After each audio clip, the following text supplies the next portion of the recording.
Welcome to The Project. Tonight, emotional scenes as Israeli hostages and Palestinian prisoners are reunited with their families. We cross to Israel for the latest. Also, we chat with Donald Trump's harshest critic, his niece, just hours before he dances his way back into the White House. Plus, Aussie comedian Lizzy Hoo drops by to get your work week off to a laughing start. Nice. And how being able to read cursive writing is now considered a superpower. Superpower. Hear that, Ant-Man? You're officially no longer the lamest superhero. We are live from the lands of the Cooler Nation. It's another very happy Monday to our mate Steve Price. Great to be here. How good was it having the jungle back last night? Right. And Reggie Bird, how good is she? Are you missing it? No. I was about to say, can we get through a jungle chat without it coming up that you've been in the jungle? No. How many days did you do? 43. I've never heard that before. That's a really interesting fact. Yeah. Let's get into today's top stories now. And gambling giant Sportsbet has been hit with a class action lawsuit amid allegations it took unlawful in-game bets. The suit involves its fast code service, which allows punters to bet after an event has begun. The practice is illegal unless the bet is made wholly by telephone. Lawyers argue this was not the case with Sportsbet. An update to the psychiatrist pay dispute story we aired last night. While 2/3 of the workforce had planned a mass resignation tomorrow, the New South Wales government claims that number has declined, saying some have since retracted their resignations. But there are reports others are doubling down. The ongoing dispute is over demands by the sector for a 25% pay increase. Their solution to this challenge is a 25% wage increase in a single year. That's not something the government is able to agree to at present. We heard it from TV funny man Sam Taunton first. Reading cursive is now considered a superpower. That's according to the National Archives in the US, which is pleading for volunteers to help transcribe more than 300 million hard-to-read documents. It's worried some historical writings may go undeciphered thanks to a decline in cursive writing classes at schools. Interesting. How's your handwriting over? Yeah, what are you Appalling. doing? I'm like an old doctor. I can't work out, if I write, someone won't understand it. Yeah. But wouldn't you just use AI to transcribe all those things? AI, this is pre-AI stuff. This AI would know what to do AI with. can do everything, can't it? You'd have to train AI on it, Yes. which would require someone to know what it says. When was the last time anyone here read something in cursive writing? Well, Not since school when you had to sit for What? your pen licence. Do you remember that? oh yeah, I never got mine actually. I failed it. They never granted mean? it to You me. failed your pen licence? Well, I can't. I struggle. We used to call it running writing as well. Yes. I don't know, but I was, in a very dumb class at school, so maybe that was just for us. But I never got it. I couldn't do the running bit properly. But So I we- still no. Hand it over. Brother. You're not allowed to have it. Don't do me like this. Well, what am I? I need a pen. What am I Sorry, gonna- they're the Can we get a rules. crayon for Sam? I need to make notes. Don't remember, we all do our signatures in cursive writing. Yeah, that's true. Which is why no one can read it. That's true. I've got to do some drawings. Anyway, to Western Sydney, where National Senator You don't know what to do with your hands, do you? I feel naked. Anyway, Bridget McKenzie was in Western Sydney this morning. She held a press conference where, I like this, she couldn't help but kind of let her inner creative director shine through. Oh, we love the lighting. Be kind to the ladies. I've seen it drop 20 years with good lighting. Who's the eye line? Jackson? Sam, Jackson. to look at you and talk to you. Did you want some cutaways? The petition's really... I was thinking the signage, but Yeah. that would be great. Perfect. That's perfect. Perfect. When they make you be Shadow Minister for Infrastructure, but really you have a passion for cinema. I get it. Now, just then we saw Sam Cale. He's a Liberal candidate, and he kind of seemed intimidated by Bridget's directing chops to the point that my man kind of took a long time to start and he almost caused an accident. What?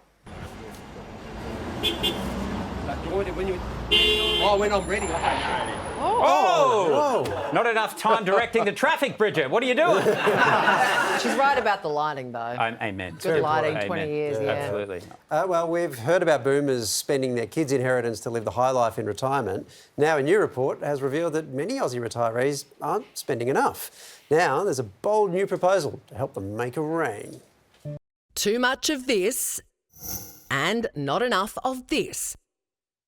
Aussie seniors missing out on the good life with a new report claiming retirees aren't enjoying enough of their hard-earned nest eggs because they find navigating our super system too complex. Superannuation is extremely difficult to deal with. For most of us, it's a mystery. For most of us have no idea what goes on in super or how it operates. Around half left with 65% of their super balance unspent by the age of 92. What we do find is that people are either ill-advised, they don't know that they could be actually drawing down more than the minimums available to them. But there's also the great wealth transfer underway and people thinking, well, I've got to help future generations. Now, the Grattan Institute wants the government to intervene by encouraging retirees to invest 80% of their super balance above $250,000 to buy what's called a lifetime annuity, which pays a fixed income. Think of it as an income stream where you will purchase this annuity to be guaranteed this particular sum for a defined period, be it to an age that you set or till death, basically. So this is giving you guaranteed income for a duration period. But experts say it's not a silver bullet. There are pros and cons with doing this. Some people like the stability that this brings, but on the flip side of things, there are different things that you might not be able to do with an annuity product. You might not be able to get out a lump sum at the time of death to benefit people in your family, so to speak. So there are limitations that people need to be made aware of. So is this a viable solution to simplify how we spend our super, or a matter of mo money, mo problems for Aussie retirees? Let's talk to Brendan Coates. He's the man behind the idea, the Economic Security Program Director at the Grattan Institute, which is the think tank, of course, that offered this. Brendan, let's just try to figure out what problem we're trying to solve here first.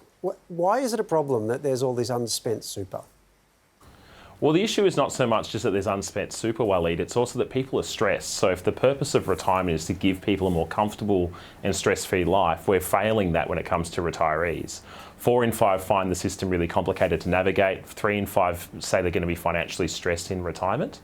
So really having given people access to a bunch of savings by forcing them to save for their retirement, we're leaving them on their own to try to manage a really complex decision. And that is, how long are you going to live? How do you plan and spend down your retirement savings when there's that much uncertainty that you're really dealing with? Brendan, I don't need you to tell me how to spend my super quite clearly. I can work that out myself. And all the feedback today has been, tell these people to keep their hands off my money. I'll do with it what I like. Okay, that out of the way. Good to see you too, Pricey. That's the slap. Now comes the query. A lifetime. Sorry, you slapped before the query. Yeah, exactly. Shoot first, ask questions later. 100%, Waleed. Lifetime annuity schemes, you can get them all over the joint. I mean, there's product out there from all sorts of super funds selling you an annuity scheme. Why do you need government involvement? That's what scares people.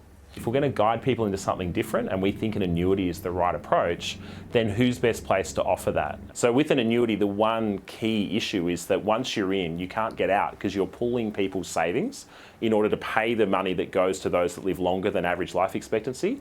And so there's a big risk that you end up in a bad deal if you go with a private provider. And that risk can be alleviated or ameliorated if the government basically stands behind it and offers it. This is basically giving people the option. The recommendation would be to take up the annuity from government, but no one is forced to do anything with their superannuation savings. It's their money. But what we'd expect is that quite a lot of people would find that that's helpful because around the world, this is how a lot of countries solve this problem. You get to retirement, you don't know how long you're going to live. Government offers you or strongly encourages you to take out an income that will last the rest of your life. Australia is a real outlier here in forcing people to essentially make this decision on their own. Gee, I'm going to ring Qantas and buy 10 round-the-world tickets tomorrow. No. I might as well just spend it. Could I have one? No. Bottom line with this, though, it would mean that some people get more out of their super than they put in, and it would mean other people get far less than they had. Isn't that an unavoidable sort of feature of this kind of policy? Well, that's right. If you want to be confident that you have the money if you're lucky enough to live longer, then it means that, yes, you don't get to use it all if you pass away earlier. If you want to be insured against the risk to make sure you don't run out of money, then that is the consequence. It's not going to be for everyone, but certainly the state of affairs we have at the moment where people are stressed and they're holding on to their super because they're worried about how long they're going to live is not a state of affairs we want to see continue. It's a fascinating idea, Brendan. I have a sneaky suspicion Steve didn't buy it, but I'll check in the break just to be sure. In the meantime, thank you very much for speaking. Thank you. We could have had a great trip, Steve. No. Okay, fair enough. Again. Just before we go to the break, we had a quick meeting with crew, with production, and we've decided, with your pen licence situation... Oh, yeah. I saw we someone can run trust up you, to we this. think, with this. What's this? This. Are you... What? That's it. It's too small. No, that's all you're getting. I mean, I've heard that before, but... God damn it. Okay, thank you. I'll Good work, for the rest of the show. break. I'll see you soon.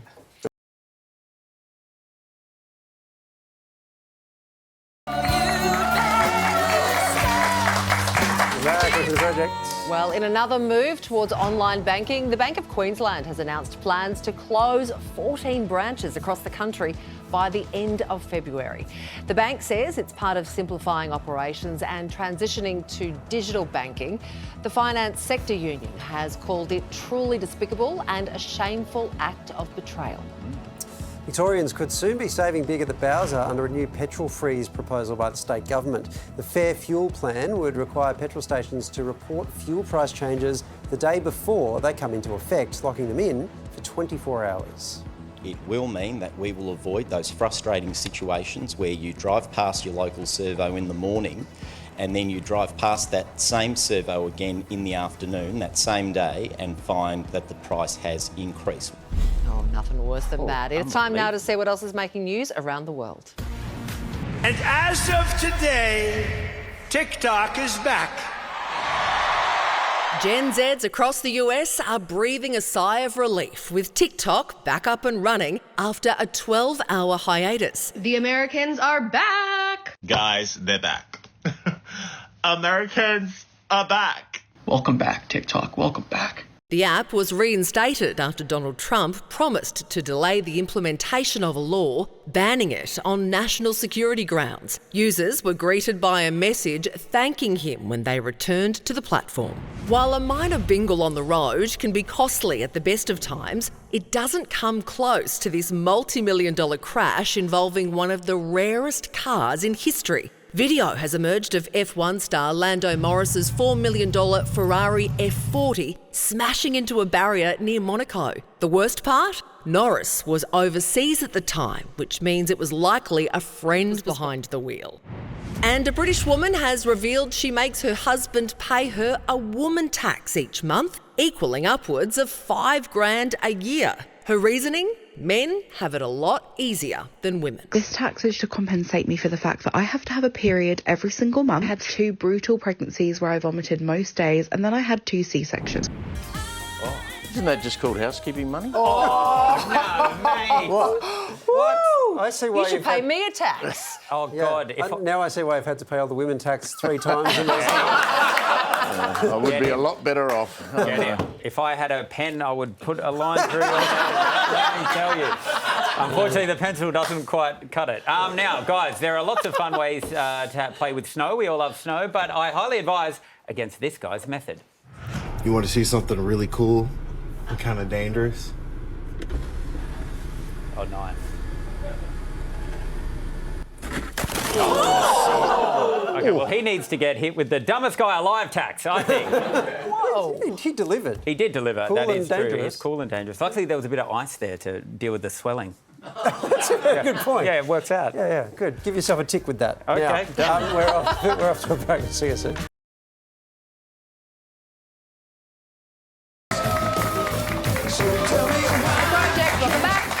Hello. Now, with Tony Jones and Novak feuding, Australian sports journalism is in crisis. Look at the size of my pen.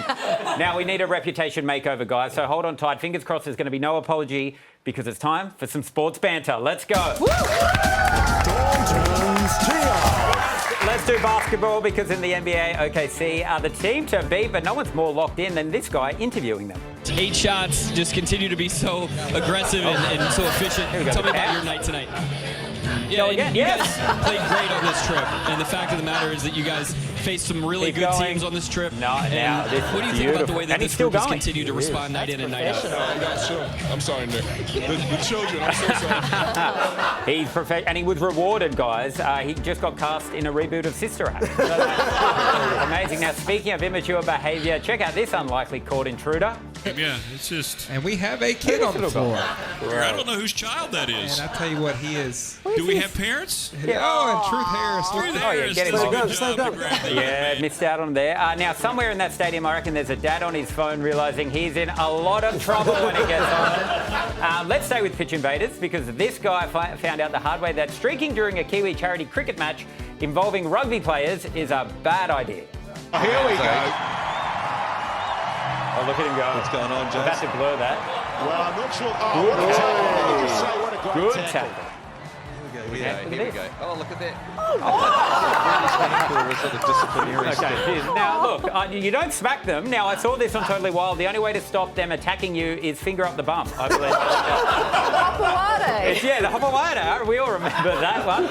Now to the Oz Open, because when 19-year-old learner Tien bundled out Medvedev in 5, he shed some light on what motivated the win. Honestly, in the fourth set, I just had to pee so bad. I was trying to finish it up fairly quick. That's it. So now, unfortunately, he couldn't get to the bathroom because Tony Jones was hiding from the Serbian government. That's good. It's great. Thank you, Pricey.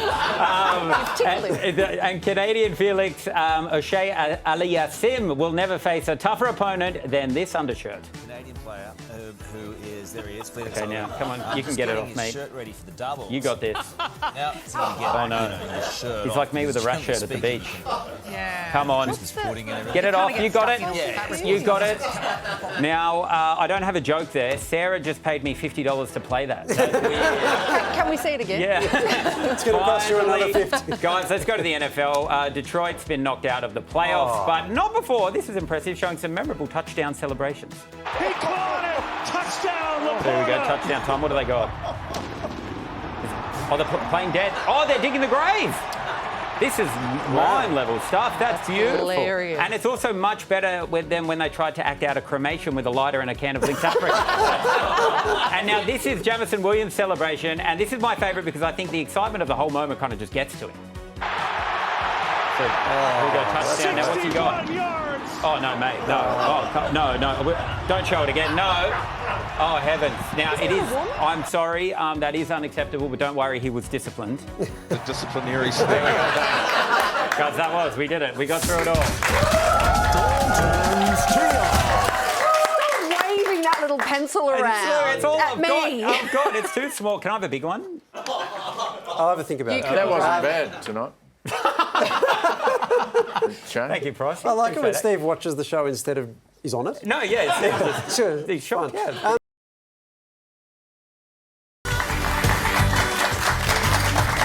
Welcome back. Look at the project. Well, there have been emotional scenes in Israel as 3 women kidnapped by Hamas in the October 7 attacks were reunited with their loved ones after the first hostage release. With the ceasefire now in effect, Gaza residents are also returning home to see what, if anything, has survived the fighting. Jubilation across Israel as 3 hostages, Romy Gonen, Doron Steinbrecher and Emily Damari, are reunited with their families after 471 days in captivity. Romy, a dancer kidnapped at the Nova Music Festival. Doron, a vet nurse taken from her home in a kibbutz. Emily, a British Israeli, displaying bandages covering 2 fingers shot off during her abduction. I'm happy to report that they are in stable condition that allows us and them to focus on what is the most important thing for now, is reuniting with their families. In an unusual moment just before the transfer, they appeared to be handed bags by Hamas containing gifts and souvenirs, including photos and a certificate. As part of the deal, 90 Palestinians were also released from Israeli jails. Emotional reunions in the West Bank as former detainees were greeted by loved ones. I left hell and now I'm in heaven. We are out of hell. As the freed prisoners headed home, so too did many Gazans, the ceasefire allowing displaced residents to return to their houses. Children have been talking to me about all the toys that they've had to leave behind, that they hope to find again when they get back home. It is an indescribable feeling, a complete joy. Although there are people who are in southern Rafah who will not have the same feeling when they return and find their homes completely wiped out. And that was the reality for so many. The true scale of the destruction across much of Gaza evident. We came with hope, thinking we might find just a single room, anything simple, just a small shelter to protect us. But when we arrived, we found the situation as you see it, tragic.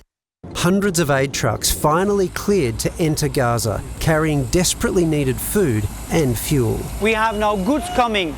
We can make sure that 1.1 million people that are on food crisis can get the right assistance. The ceasefire almost didn't go ahead. A tense 3-hour delay resulted in continued airstrikes, which reportedly saw 13 Palestinians killed. News of breakthrough met with relief and celebration.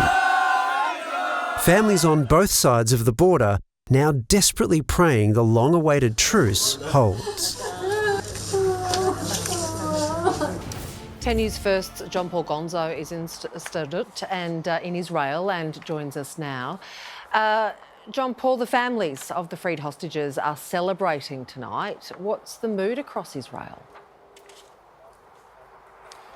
Well, Sarah, it's a mood of jubilation, really, a collective sigh of relief across the country. At Hostages Square, which is a vigil for the captives in Tel Aviv, crowds gathered to watch every moment of that transfer of those 3 women from Gaza across the border into Israel and then onto the hospital where they were reunited with their families. As you can imagine, it was just an eruption of emotion as people saw that. But this really is a cautious optimism. People are very worried, particularly those who still have relatives in Gaza, that this ceasefire will collapse before other hostages can be freed. Yeah, this is such a fragile truce, isn't it? I mean, at the 11th hour, it seemed to be off again.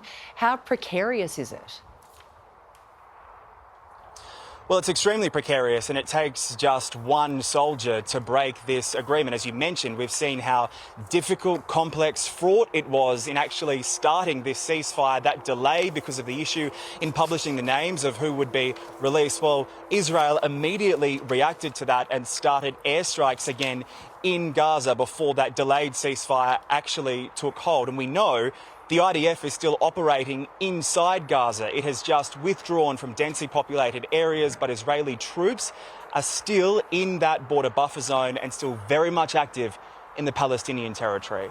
So if it is that fragile, and if ultimately it fails, what happens to those in Gaza who've tried to return to their homes, or what's left of them? Are they then forced to leave those homes again? Absolutely, they will have to move again if military activity reignites. What we've seen in Gaza is a constant story of displacement. Palestinians moving from place to place, shifting safe zones, areas they were told would be protected, then being bombed by Israeli airstrikes. So while Palestinians can return to now to what is left of their homes, there is no guarantee that they'll actually be able to stay there long term. It really hinges on what happens over the coming days and weeks, and if this ceasefire can actually progress to that second phase. John Paul, we appreciate your time. Thank you. Let's get some more news now. And sports reporter Tony Jones has apologised after triggering an epic on-court walk-off from Novak Djokovic at the Australian Open last night. The all-time great refusing his post-match interview. A famous sports journalist here from Australia who works for a main broadcaster of Australian Open at Channel 9 decided to mock Serbian fans, and he made insulting and offensive comments towards me. So I was hoping he's going to apologize in public, which he hasn't done yet. Neither did Channel 9. And these are the comments Djokovic is referring to. I stand by that apology to Novak if he felt any disrespect, which quite clearly he does.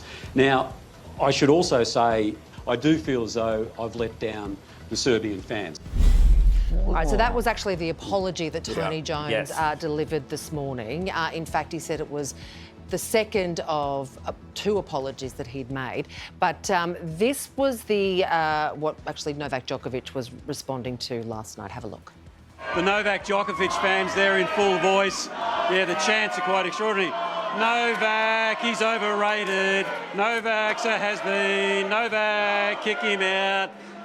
Boy, I'm glad they can't hear me.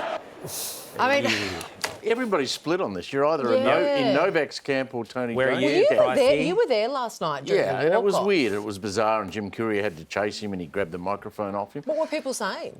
People were giving him a hard time during the match anyway. But they So often do that. there was a That's big normal, Serbian group in one corner, and then a lot of the rest of the crowd, which I thought rather rudely were giving him a hard time.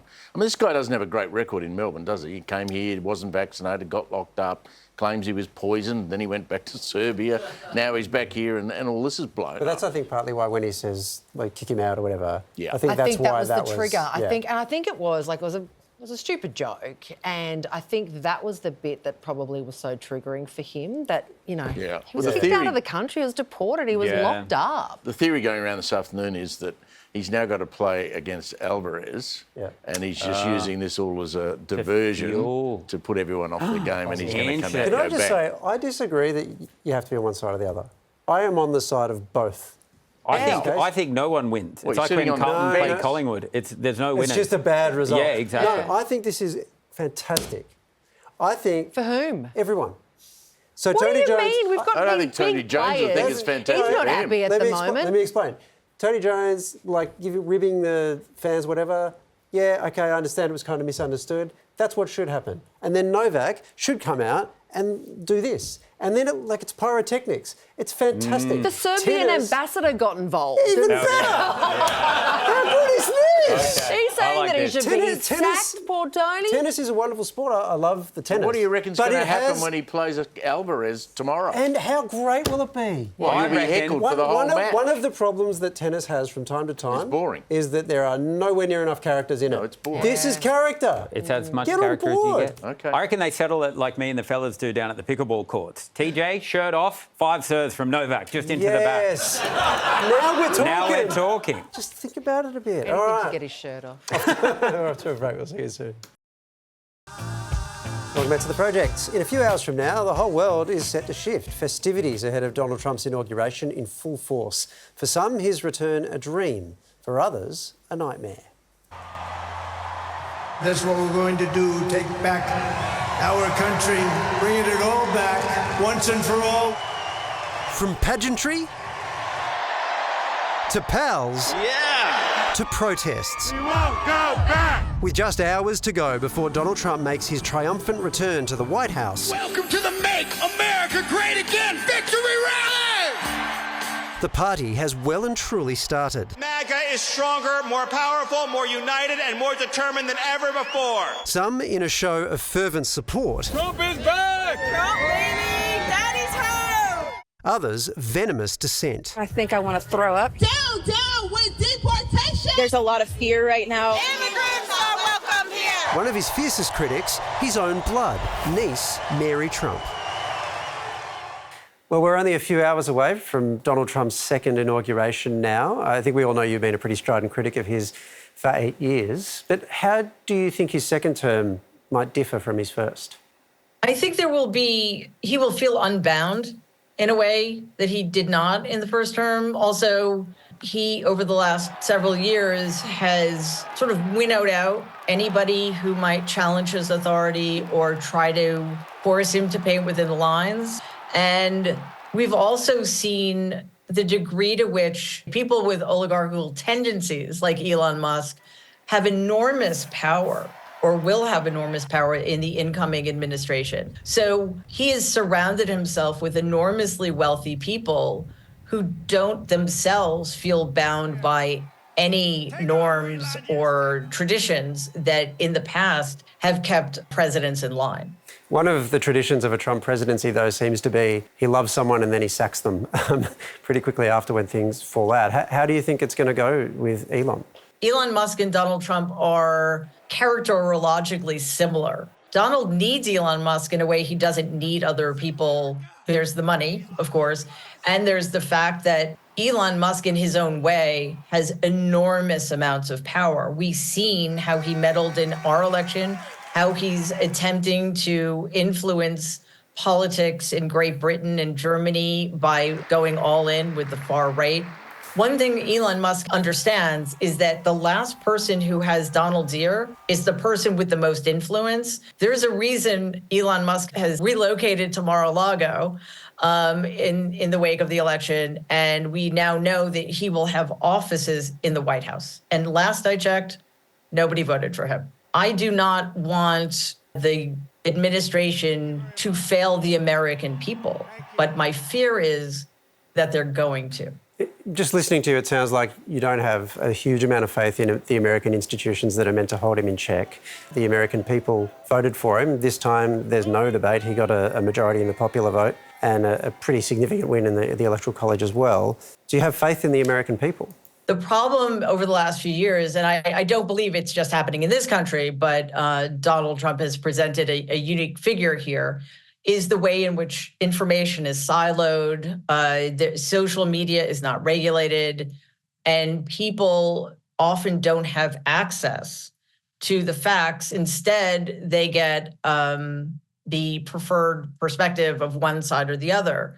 So I don't think it's necessarily that, I've lost faith in the American people because they're bad. I've lost faith in the media's ability to inform the American people to the degree they need to be informed, and that is worrisome. What do you think about the idea of giving credit where it's due? So one of the things I'm thinking of, the ceasefire that we've just seen take effect in the Middle East. There is reporting, so not just, scuttlebutt narrative, but reporting from people who are representatives in those negotiations saying the presence of Donald Trump's envoy made a big difference. We know that he'd promised to unleash hell on Gaza if the hostages weren't returned, and that may have moved Hamas. He's also put pressure on Benjamin Netanyahu. Would you say that this is a sign that he might actually be able to achieve some good things and that you should be open to that? I think favors are being done to Donald to give him credit for things. I'm not saying he didn't have anything to do with it, but we have to also recognize that this has been something that's been worked on for 15 months. And Netanyahu is not a fan of Joe Biden and probably, was open to giving Donald credit, which if he deserves it, then fine.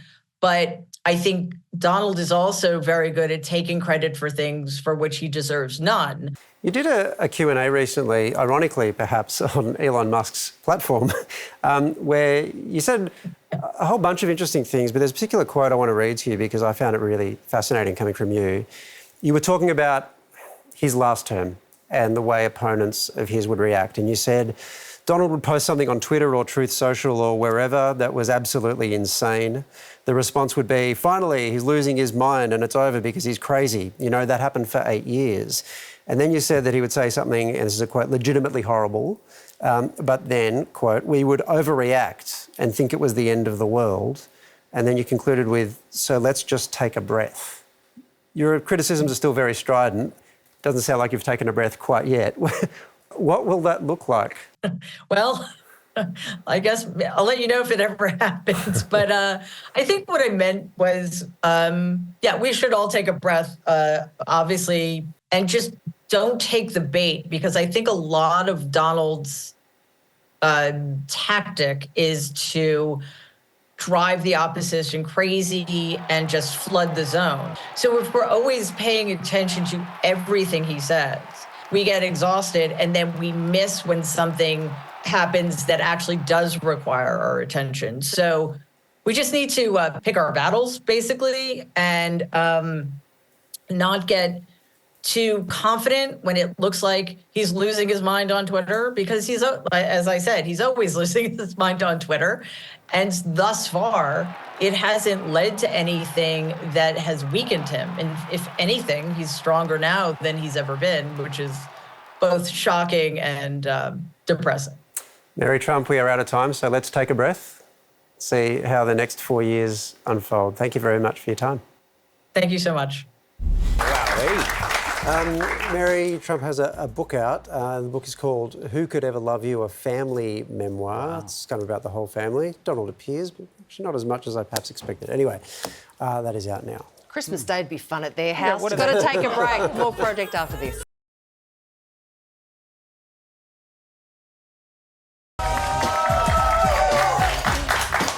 Project.